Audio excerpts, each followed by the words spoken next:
Here in Virginia, we have the worst kind of humidity and moisture. It's like the crawl space has its own ecosystem underneath here. So the best thing to do for your crawl space is going to be an encapsulation. So you see here, you have a dehumidifier. The walls are insulated. There's no penetrations on the walls either. It's double-sided, very sticky tar tape, so there's no punctures in the walls, which is different. And then you have this dehumidifier. This is a whole house dehumidifier, the E100. So this has the Wi-Fi connectivity.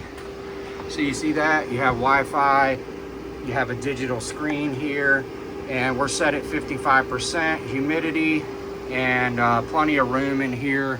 This is a 2,000 square foot crawl space, so you can see there's plenty of room.